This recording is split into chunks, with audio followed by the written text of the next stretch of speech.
Pleasure, my duty, and my honor to introduce our next comic, straight from I forgot to ask her where she's from. Ladies and gentlemen, give a warm Glassgirl welcome to Liz Richardson! Don't worry, I forget where I come from too. I've had that much to drink today. I had the pregame before coming to the bar, which is the only term I think my mother has learned from me in my entire 8 years of college.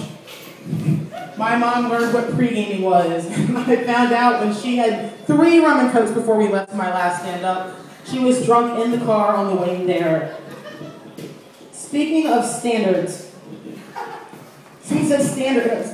Anyway, I want to talk about how my standards of dating have improved and fallen, and I found out that I date a lot of ugly guys because they're easy to get along with, but I will never date a short guy because I don't want to go out with someone who has to go up on me to go down on me.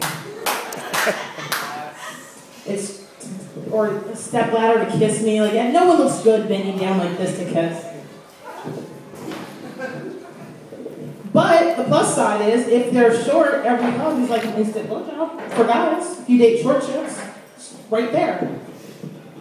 As for Casey Anthony, I know some people are upset that she got off and she's not going to jail, but remember now, guys, she's famous, so it's not like she's going to get to have sex and do it again.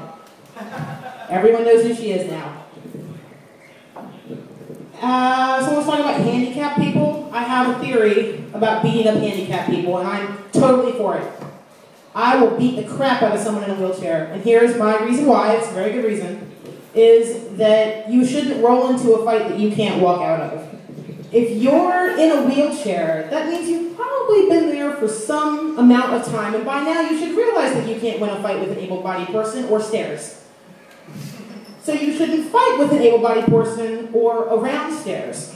And if you happen to get pushed downstairs, it's your own fault. What else can I talk about today? Oh, I'm from Baltimore. Now that I remembered. Is anyone else from Baltimore? You don't have to clap, it's not that great a city. It's better than Virginia. Is anyone from Virginia? Good, that place sucks. And if someone here was from Virginia, it would still suck. I wouldn't lie just to make that person feel better for being from the shittiest state.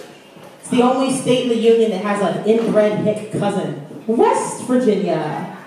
If I could pick a state that I would rather be associated with over Virginia, I'd be like North Carolina. I'm South Pennsylvania. Nice to meet you. I am West Ohio. East Kentucky, anything. But would you really have to associate yourself with Virginia, the state where it's actually against the law? Incest is against the law because they don't know better.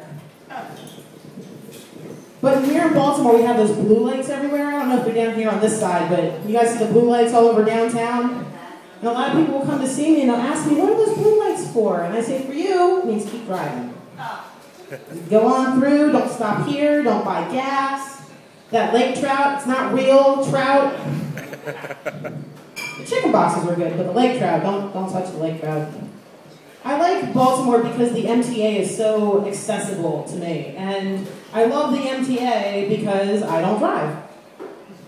I'm 25 without a license. I don't know what to tell you guys. I have no excuse for it. But don't judge me. The bus is great. The bus is the only place where someone gets on and actually snorts crack next to you on the seat. I got on the bus once and a bunch of potheads got on and paid their entire $1.60 fare in pennies and ended up 5 cents short. And the bus driver actually stopped there and waited for him to ask every other person on the bus if they had a nickel before finally just telling him to sit down so that he could continue. It took 20 minutes for him to ask, and no one wanted to give him a quarter or a nickel, whatever it was. So a lot of people ask me sometimes, that I look exotic, which I think is a really bad word because I think it's quite clear that I'm black.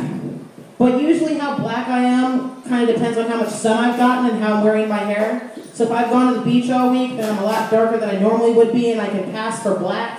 And if I'm not, then a lot of people come up to me and just say, what are you? What are you? And what that really means is, can I use the N-word around you? Or is that not going to go down? Officially, I'm a African American. Half of me is black and the other half of me is American. Or I'm black, so I can't do math, so it works out somehow. Okay. Sorry. Oh! Speaking of dating, I found out the perfect way to test whether or not... Well, that's not really the best lead into this joke, is it? I found out that most men are pigs, but it's most. I know it's most because this following question pretty much kind of draws the line of who is a pig and who is not. But I don't really think they're pigs, I just think they're opportunists. I think men are just opportunists, and here's why. I've asked all of my friends, picture this, I'll ask you, sir, picture this. You go on a blind date with a chick, right? And she's gorgeous. I mean, a lot better looking than you can get. And she's beautiful, she's funny, she's into comics, she knows all about that Victor Von Doom shit, and you have a date, you meet her at the restaurant, it's great, you know, you drive her home, it's half an hour downtown, you drop her off, say goodnight, you go home. That was a great date. You lay down and you go to bed, and at 2 in the morning, you wake up. She's sucking your dick. Do you let her finish?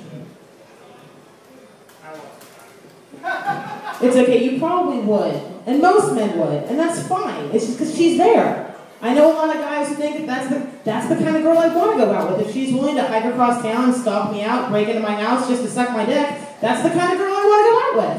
But most women, if they woke up and there was some Hoover action going on, they wouldn't let him finish. And most of my male friends admitted that not only would they let her finish, they might make her breakfast afterwards. They'd let her stay.